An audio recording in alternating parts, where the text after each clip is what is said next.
Okay, so today I want to do something a little different. And I want to do something that's pretty evident when you've read a lot of these papers. And I don't assume the people watching this video or my YouTube channel have seen like all of the papers that I've seen. Everybody, even if you read a bunch of papers, has a very different Venn diagram of the papers you're reading. But I think if you've read enough of these papers, there's something that's very visible that has not been publicly acknowledged at all. And so I think it's important we acknowledge it, first of all. And I think perhaps it is something we should be looking to address, or at least, put together in some kind of conference forum. Like, I think there's a lot of people out there who could pull together a quorum of enough people that you would have a really good discussion about this topic, the topic we're going to talk about today, which is the chasm in U.S. policy thinking on cyber. And so the first step is knowing there's a chasm in how we are all talking about cyber and cyber policy in general. And I think it's very evident if you look at, for example, two recent papers, one of which is on deterrence, one of which is on persistence. And I'm going to talk about both of them, and then we'll talk about why this is so interesting and important to do them both at the same time. Normally, if you've watched my video channel, by the way, click subscribe and hit the little bell icon, I guess. But if you've been doing that, then you know how we structure our review of papers in the cyber policy space. And you've gone through a bunch of papers with me, and thank you so much. I've been getting a lot of feedback about it, to be honest, from authors, from students, from professors at various universities who find the spreadsheet we've put together really valuable. So, and also honestly from policymakers, I get a lot of very strange Twitter messages. You have no idea. But let's talk a little bit about this paper and how it relates to the next paper we're going to look at. We're going to do both right now. This one's called Deterrence by Denial in Cyberspace by Erica Borgard and Sean Lonergan. They talk about who they support, and I think it's important to read the abstract very quickly. I got some feedback that I went too fast in my last video. I'm going to try to read more of the text so that you are with me and you have time to hear. You don't even have to look at the spread at the presentation. You could just be listening to this as a podcast in your car. So the abstract is: many scholars and practitioners are unconvinced that cyber deterrence is possible. This article aims to demonstrate why some of this skepticism is misplaced, as well as provide greater clarity and conceptual rigor to the proliferation of arguments within the United States about deterrence in cyberspace. Specifically, we argue that cyber deterrence frameworks that draw from the traditional nuclear deterrence literature and the logic of deterrence by punishment are mismatched to deterrence challenges in cyberspace, but instead, we advocate for a deterrence by denial approach, one that is oriented around counter-cyber operations rather than simply improving defenses. While there has been some scholarship and work by practitioners that implicitly rests on a deterrence by denial logic, they suffer from a lack of systemic assessment of how traditional denial concepts blah, blah, blah, blah. Okay, so that framework, what they're saying is we're going to be doing deterrence by denial in a very particular way using counter-cyber. That's what they're talking about. Now, what you'll find with a lot of these papers is what they say they do in the abstract is not what's in the argument. And so that's something to be really careful with when you read this sort of thing. The counter paper we're going to look at today is Mike Fisher-Keller's paper and Richard Harknick's paper. Comes out of a different place. So let's look. This one comes out of Carnegie Endowment for Peace, Columbia University, and the 75th Innovation Command. I don't know what they do, to be honest. I don't know what these things do. And PricewaterhouseCoopers, right? So this one comes out of IDA, the Institute for Defense Analysis. And that means something pretty special if you're within the U.S. Framework. So you would know what this organization represents and how old it is. For example, this is a very old organization with very particular mandates.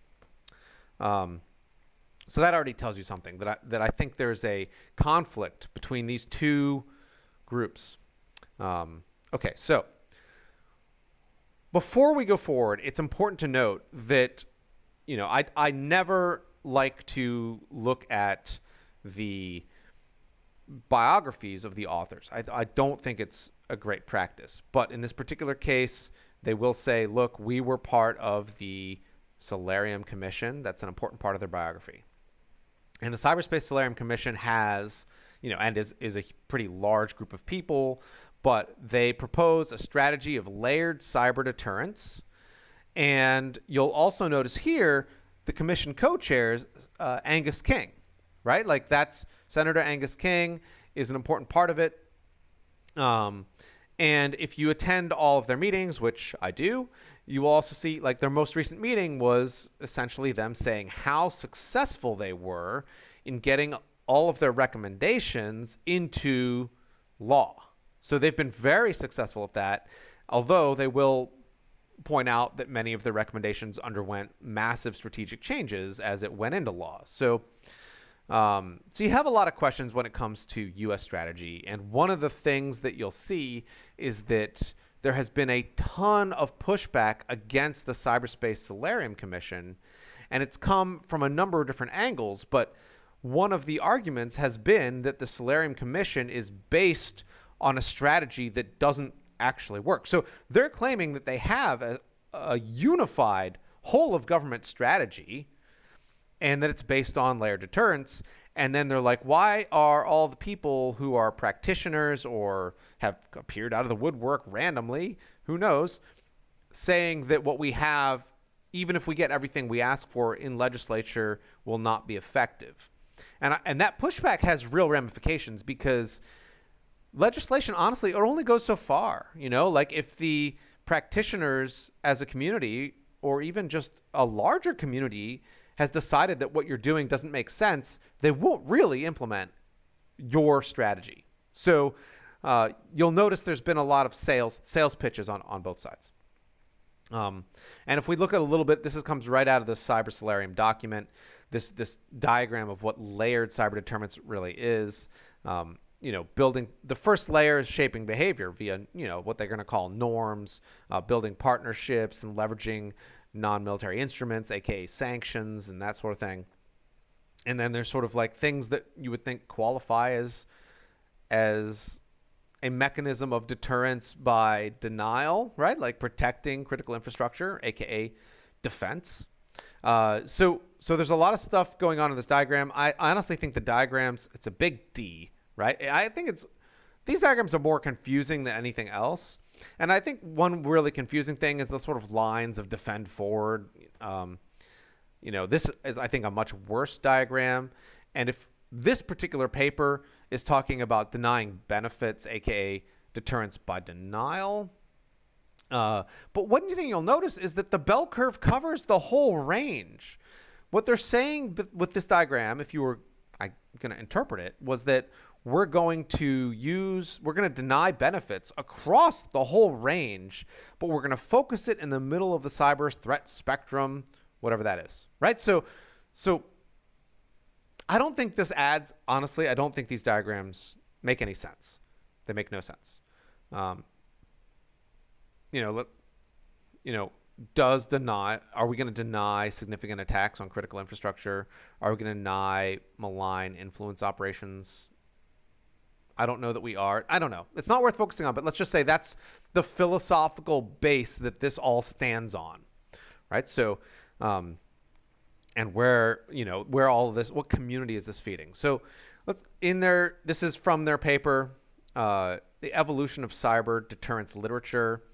Contemporary cyber deterrence scholarship comes from had two different waves, is what they're saying. The first from the early 2000s to the mid 2010s, borrowed from nuclear deterrence literature and then made a bunch of analogies, and then had a bunch of things: offense, defense, balance, counter value versus counter force targeting, akin to nuclear weapons, right? So the questions that those scholars were asking was whether or not deterrence is even possible.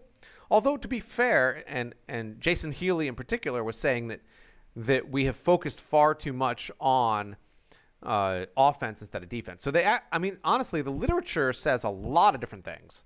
But in the end, 10 years later, 2 decades later, people have sort of come around to this idea that thinking about deterrence in that way probably didn't work as well, right? So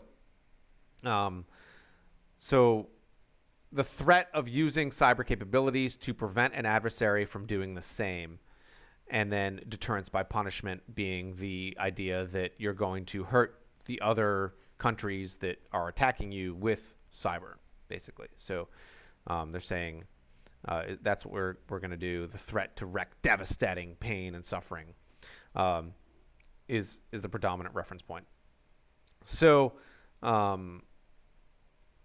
the advantages of offense over defense, low barriers to entry, proliferation of state and non-state actors, and the speed at which cyber attacks take place are obvious characteristics of the cyber domain that make some of these aspects of cyber deterrence not appear to really be valid. So that's been the historical thought on this process over the last 2 decades. And then they're saying, here's a bunch of examples of things that have happened in cyber. So we're not deterring it. So, okay, so that's been part of it. And then they're saying, and I will bring you to the next step. Okay. Here's an issue with a lot of papers in this space. And I think it's a problem with our literature setup, which is that instead of positing a model and then having that model make predictions about different things, and then seeing if those predictions come true, therefore your model perhaps has validity, we make a model, we suggest what the United States should do based on that model and what we prefer.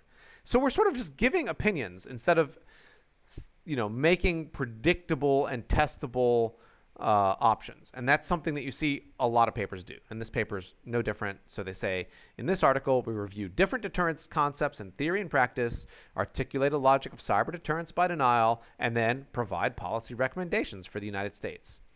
Now, to give you some foreshadowing, their policy recommendation is actually fairly restrained.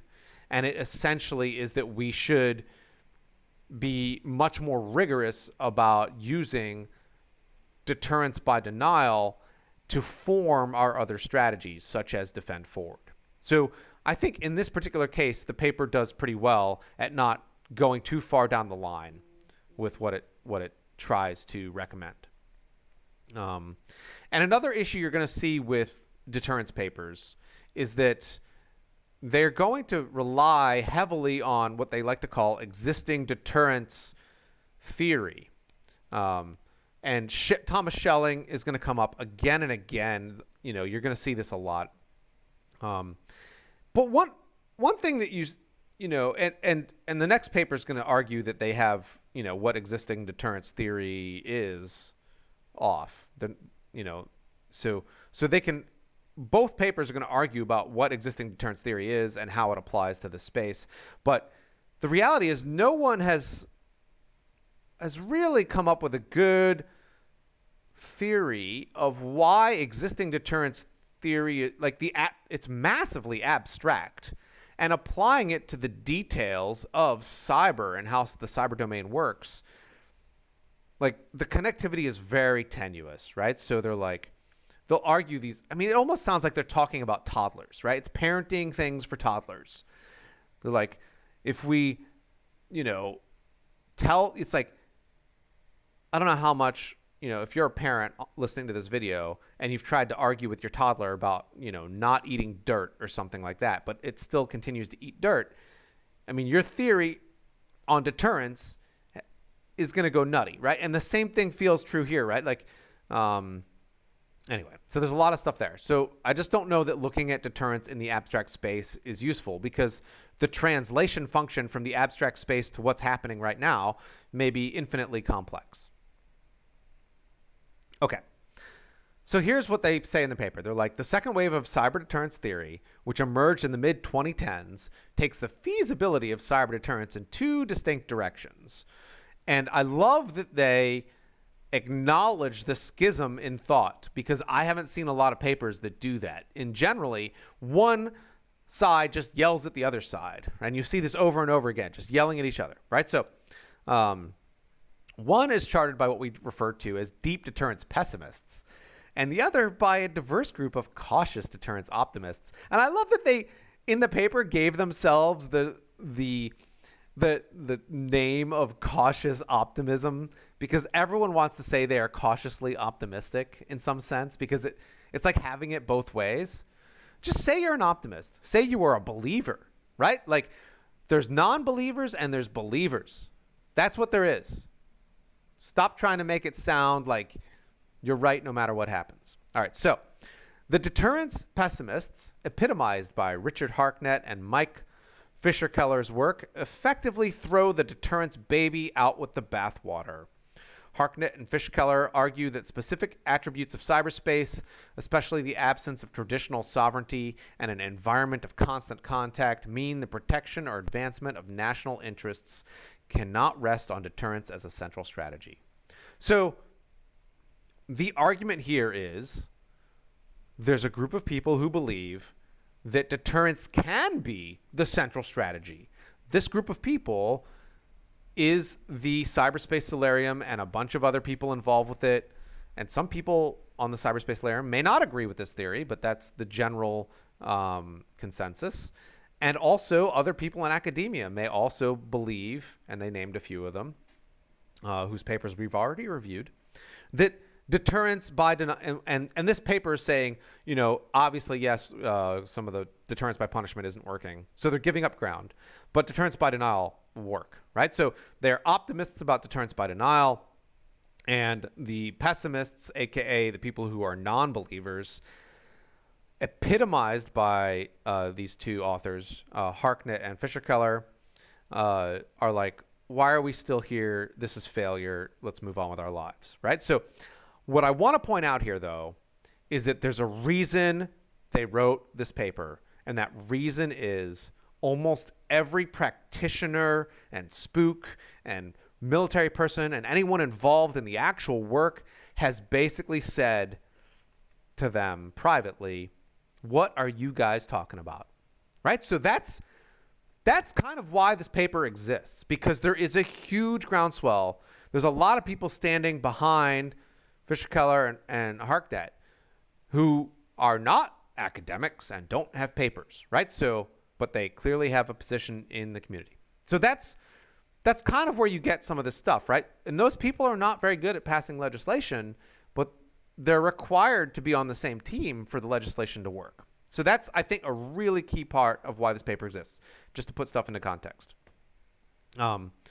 Conversely, the guarded optimistic camp sought to refine and caveat the early cyber deterrence literature, salvaging deterrence in cyberspace where possible. For example, Jacqueline Schneider, Eric Gartz, John Lindsay situate cyber capabilities within a broader context by focusing on the logic of cross-domain deterrence, the employment of tools across domains of warfare. So what they're saying is, maybe we weren't doing deterrence right. Maybe there's another set of tools that we can combine to create a working deterrence.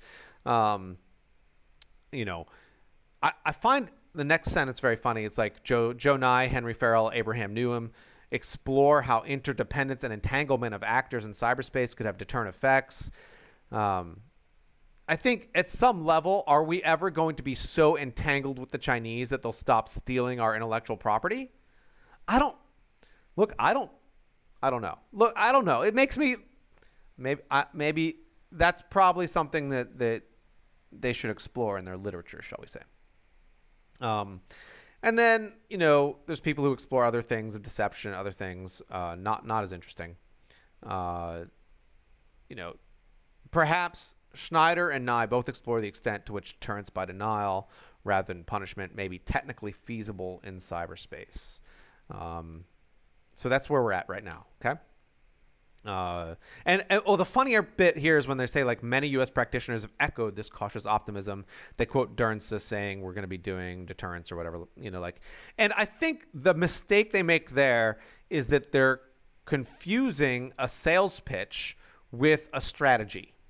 Because Dernsa and many other people who are talking to lawmakers are going to put stuff in their language to get the funding and the support they need. And so be very careful when looking at random public statements. They also do a whole, like, I'll call it a literature review of the newspapers. Don't even bother doing that. There's nothing in the newspapers that's going to be really that useful.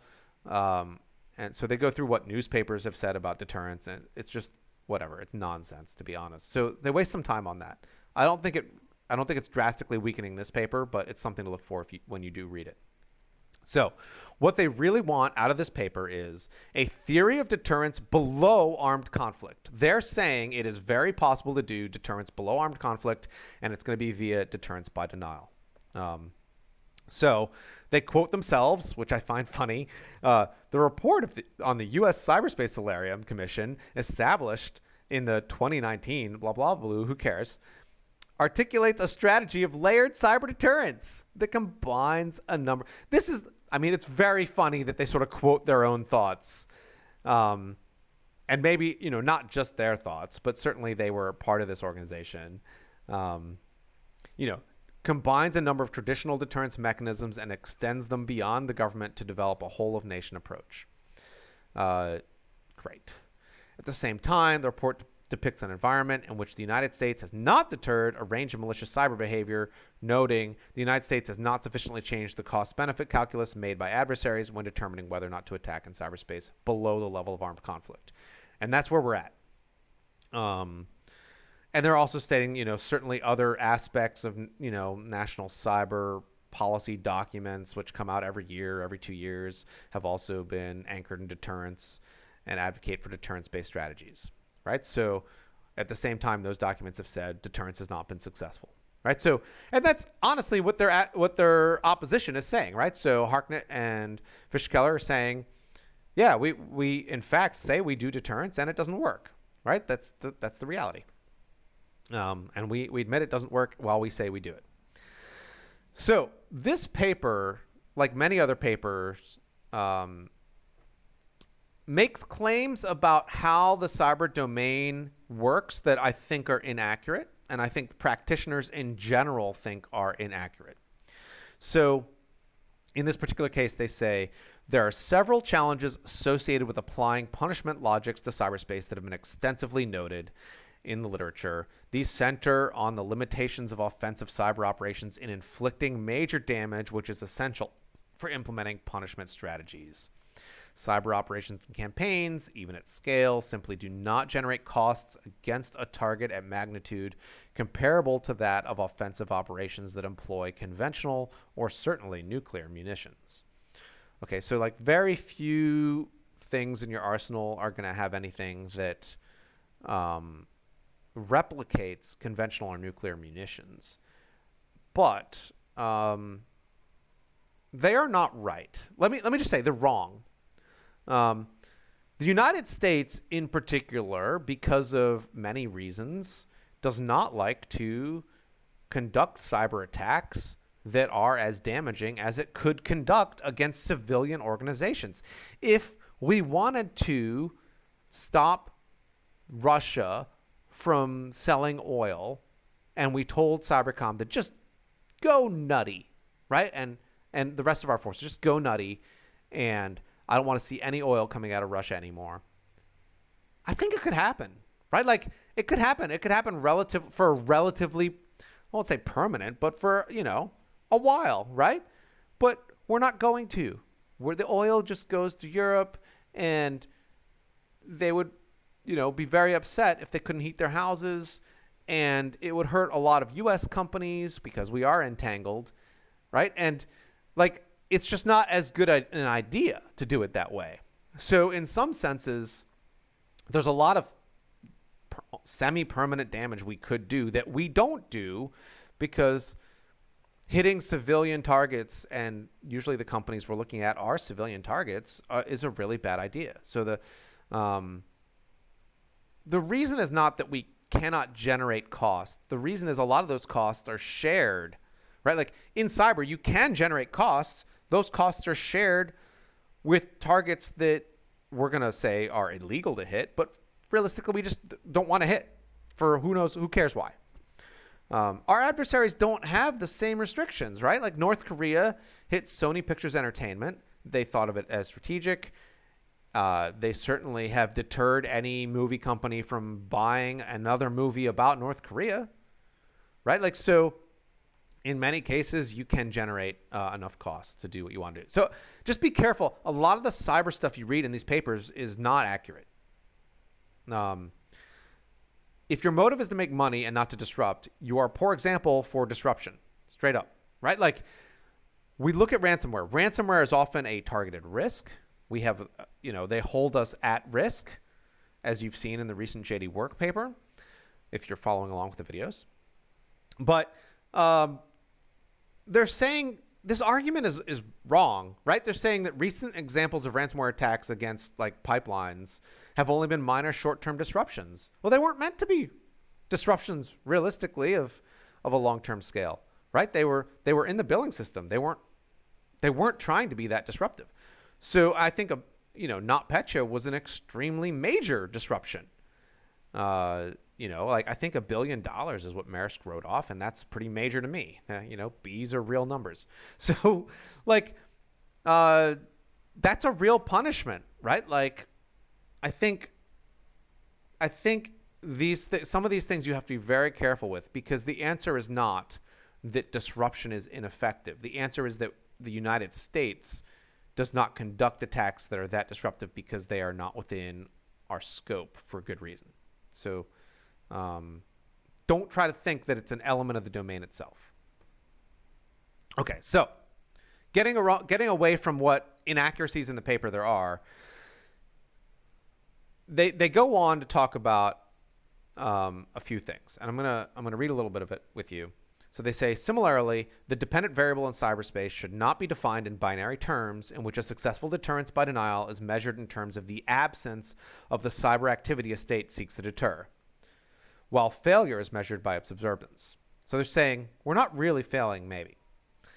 Rather, cyber deterrence outcomes should be assessed in terms of deviation from an acceptable baseline of activity, a continuous outcome variable. It is entirely unreasonable for a state to expect it can successfully deter all instances of what it defines to be malicious activity in cyberspace. Therefore, states should reorient expectations around what they define to be acceptable levels of activity, what we term the baseline, for which there should be a consistent and observable metrics, e.g., magnitude of effects in cyber operations or frequency of a particular type of action or activity. So let's dive into this, because I think this is a major weakness in the theory of the paper, which is that you can define metrics for cyber activity. Are we going to count how many machines get penetrated by SolarWinds style attacks? And I think in terms of magnitude of effect or even frequency, that there is a baseline. Should the baseline be changing over time? Should we expect it to go up with the number of machines that exist in America? How do you measure the loss of intellectual property? Now, obviously, it used to be that PCI organizations and other things would constantly count how many records were lost because they only care about how many credit card numbers were stolen by an attacker. But everyone in the industry was like, this is the craziest thing we've ever heard. You get a database, you get all the records have been lost. So it's a major weakness in the paper that they're looking at. It makes sense, obviously. Deterrence is not a binary activity, but if you want to assess deterrence and you're assessing it based on a floating number, you're just going to argue that you've always succeeded, right? So this is a danger in the paper. Okay, so a very key part of their argument, the second line associated with implementing a denial strategy involves communication. This is a critical area where U.S. policymaking has been inadequate, which we discussed further below. Denial actions in themselves, in this case, counter-cyber operations, will not be able to serve deterrence purposes unless they are communicated as such. So, and I think there are organizations within the United States, and the FBI is the most obvious one, that does really carefully communicate indictments, and they're like, knock off your hacking or we will indict your operators. And this is a really key part of the argument. So they're saying denial strategies involve communication with your adversary. Very key part of the argument. And the model that you're using matters because it changes who you fund. Do you fund Cybercom? Do you fund FBI? Do you fund other elements of the intelligence organizations? Do you fund the military? Do you fund, companies? Do you fund other governments?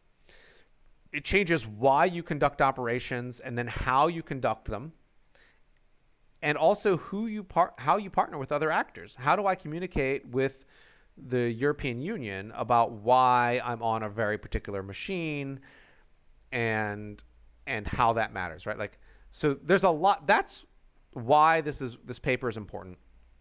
And I think one thing they're missing here is they're like, while a denial strategy may contain offensive elements, they are meant to be circumcised to a specific set of targets. So they're saying deterrence by denial does have defend forward as part of it, but we're only going to be hitting a very certain set of targets, and we will be communicating with our allies, for example, what that set of targets looks like, and our adversaries, what that set of targets looks like, right? So I think one of the things that people really miss with a lot of this stuff is that to defend properly, you're often on machines that are not yours, that are just targets that your adversary is going to attack, right? So if we're the United States, we're hitting a machine in Taiwan, we have no interest in that machine. All we care about is that China has an interest in that machine, and we're going to be reading the information off that machine as China attacks it, because we know the Chinese are using that before they attack us. Okay, so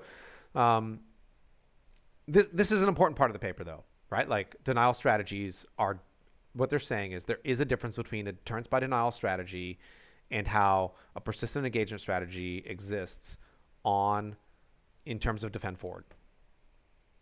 Okay, so let's talk about their conclusion. Deterrence.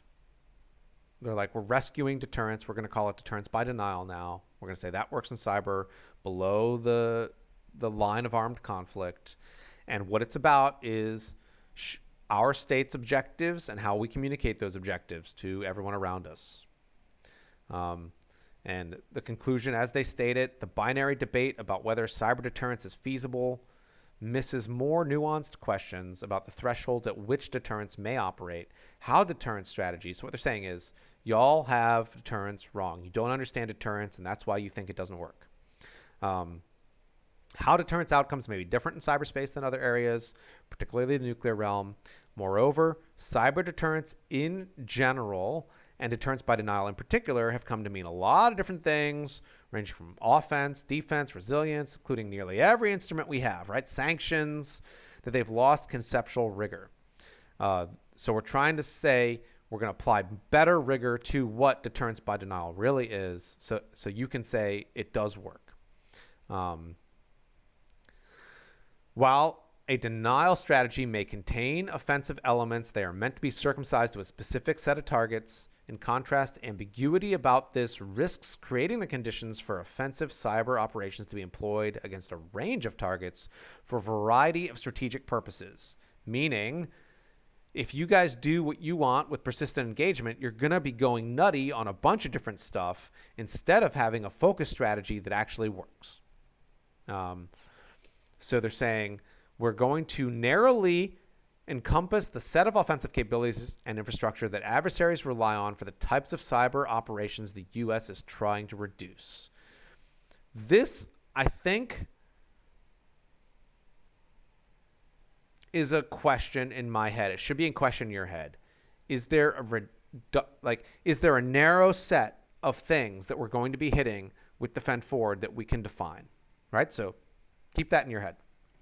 Put simply, just as deterrent defense is not synonymous with pure defense, deterrence by denial is not simply interchangeable with offense. Clarifying the left and right limits of defend forward and its relation to broader strategic concepts is essential for its success. And I would say the place where this argument is strongest is when you are communicating what defend forward means to your European allies and other allies, but in specific European allies who are focused on this area. So that's this paper. I want to return.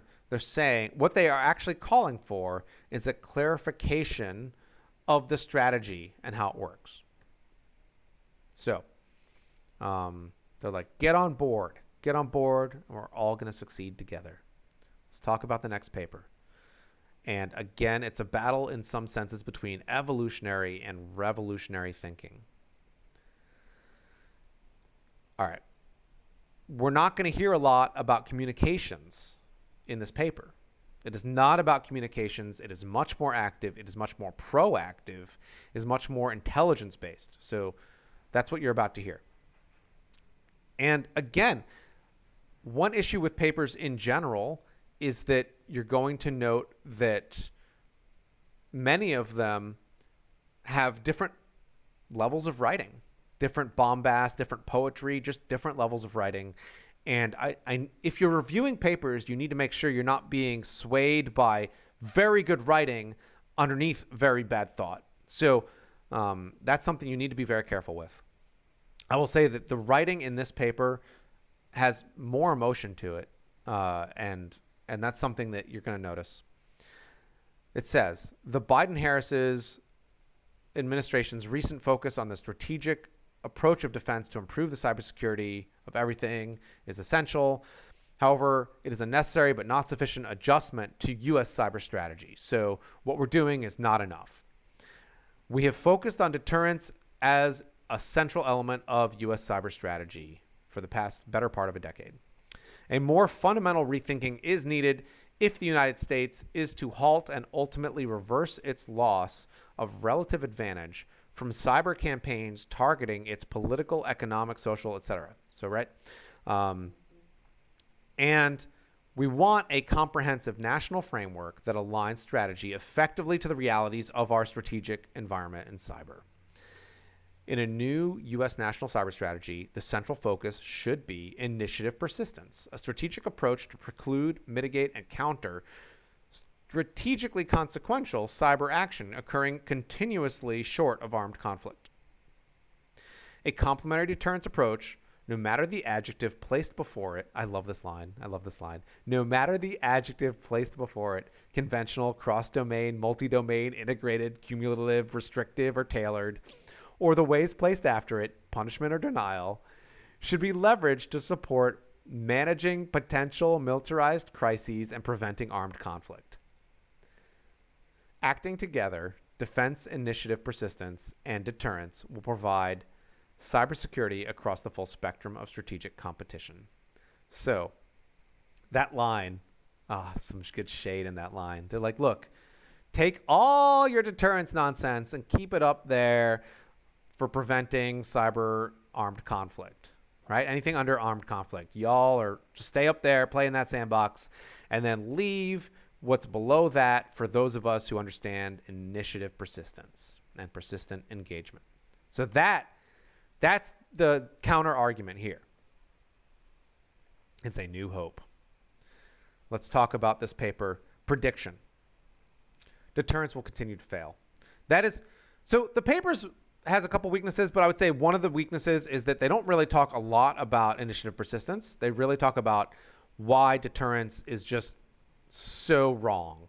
So one of the weaknesses, and here you'll note they call out specifically Senator King, who you may remember from being on the Cyberspace Delirium Commission and being an engine, realistically, behind it. Strategic ambiguity is a fatal weakness. That's something this paper and other papers have examined in depth. And so here they say, Senator King recently stated the United States has been missing a clear declaratory policy to deter adversary cyber operations and campaigns. A notable claim, given that, and then they cite all the different times when we had a clear declaratory policy on deterrence, right? So they're like, we've been doing deterrence. When examined from a strategic communication perspective, the United States has, in fact, consistently made a choice to acknowledge a cyber deterrence declaratory policy that is firmly rooted in strategic ambiguity. And if you've been in this world at all, you will have heard a million times, we can't tell you where the red line is because then you'll step right up to it, right? It's strategic ambiguity is a strength, right? So you'll have heard that 1 million times, and every time it should annoy you. So, and you know, it clearly also annoys the authors of this paper. Um, you know,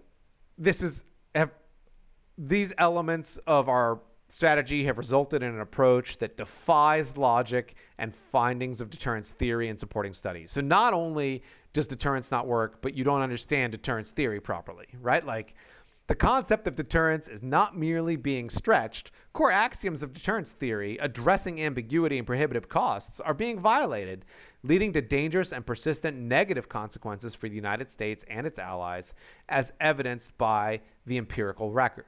The policy implication is clear. Deterrence should be applied where it can be effective, militarized crises and armed conflict, and not applied where it cannot, competition short of crises and armed conflict, the most common and strategically salient cyber activity.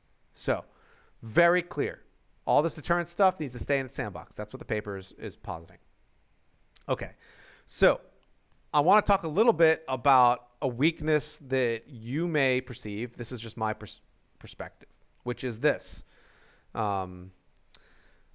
talk a little bit. They're saying, as such, seizing and maintaining the cyber initiative should be the guiding principle for U.S. national and department cyber strategies going forward, and it should be applied through a framework that institutionalizes initiative persistence across government through an improved alignment of public and private sectors, through engagement of citizenry, and through coordination of all three efforts with allies and international partners. The plus in WON plus, like whole of nation plus, allies and international partners.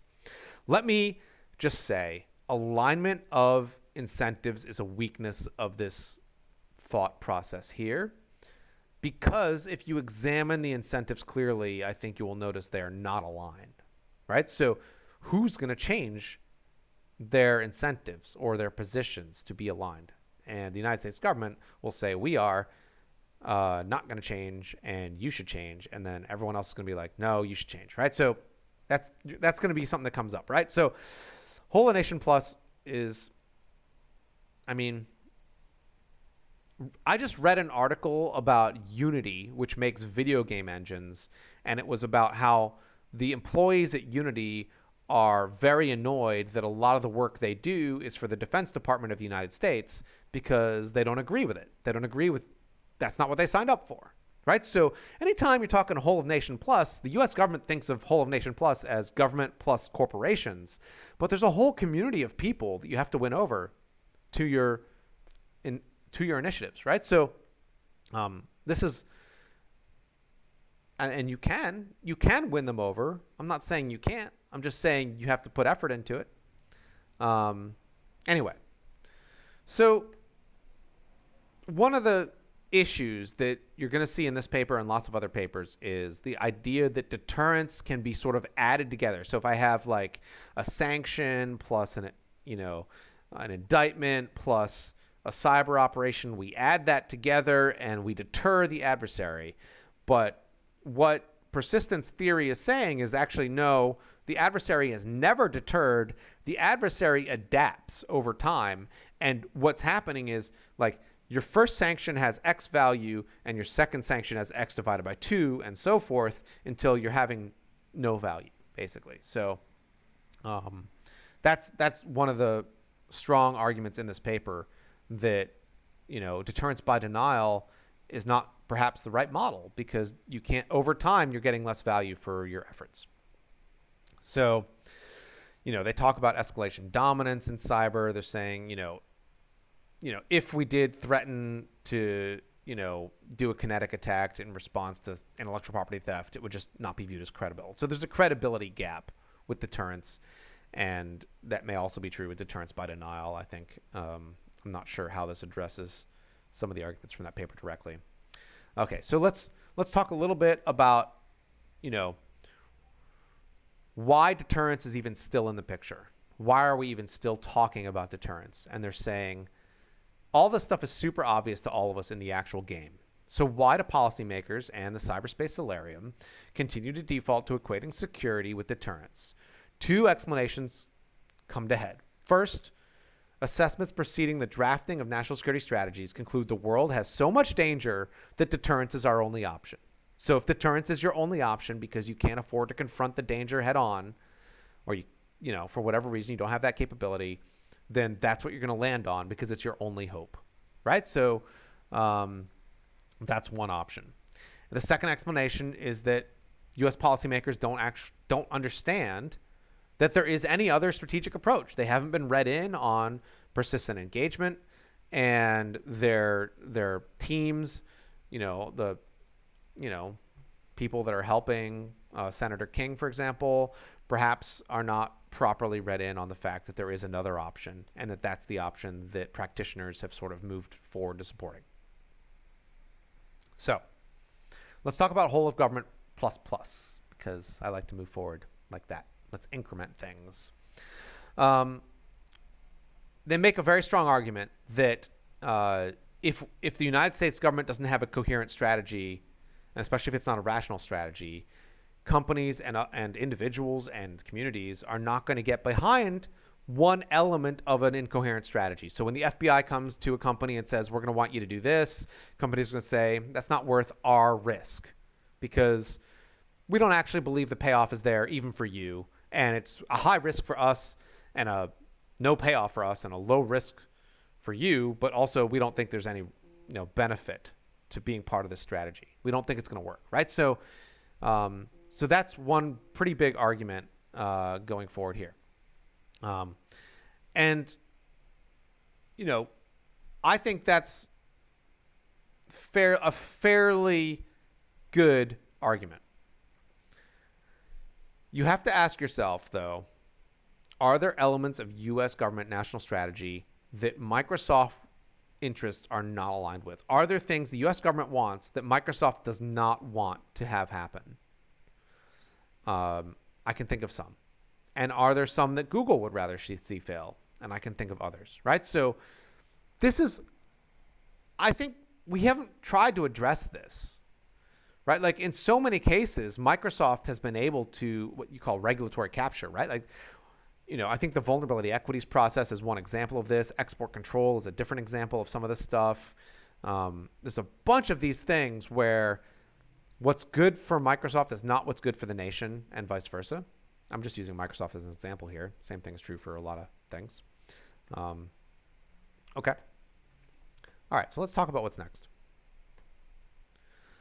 Okay, so cyber deterrence, these are all possibilities.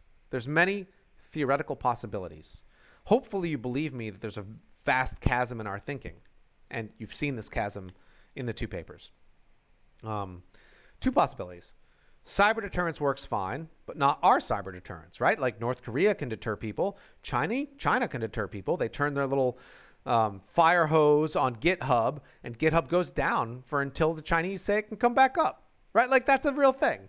And maybe there's no universal theory of cyber deterrence, right? So in some private mailing lists I'm on, the granular deterrence model has been popped up, right? So there's no universal theory, but you can apply deterrence in a bunch of granular ways to certain problems. So maybe we should stop talking about universal theories of cyber deterrence, and maybe it's not a national strategy, right? So that's another possibility. And then if you are in the large crowd that is looking at initiative persistence, persistent engagement, and you're using that as your model, what you're saying is, let's stop talking about deterrence. What's the value of talking about deterrence? Is there any value to continually talking about deterrence? And the first paper we talked about would say, yes, there's value. And the other paper would say, no, there's not value. But maybe let's say the second paper wins and we just stop talking about deterrence. We every so often we mention it just to pretend like we're still doing it. But in reality, we just don't talk about it anymore. And we spend our brain cycles on initiative persistence, fleshing that out, moving to that model, funding it the way it needs to be funded, et cetera. So maybe that's a possibility. And then the second thing is,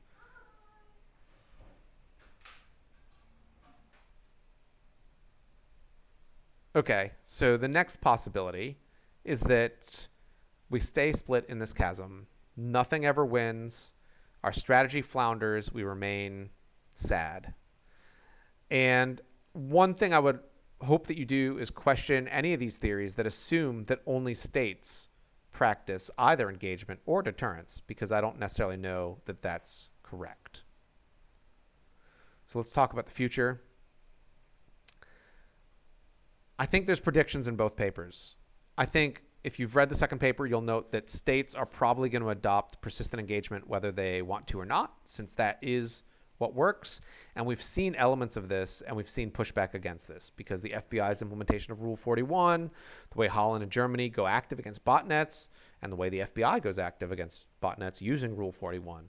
Cybercom and other elements using Defend Forward, and then advanced interpretations of how CFIUS and FIRMA work. We don't have a coherent theory for it, but we're doing it anyway, right? So if I was going to start making predictions, I would say the first paper is trying to, in some senses, shape how we do Defend Forward. The second paper is trying to help us move on.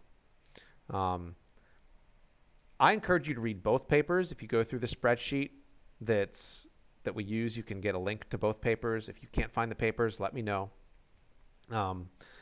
But what I want you to do is make sure you understand that this chasm exists, that when you're reading some of these papers, you are reading one side of the chasm, and how we get across that chasm is going to shape U.S. cyber policy for the next decade.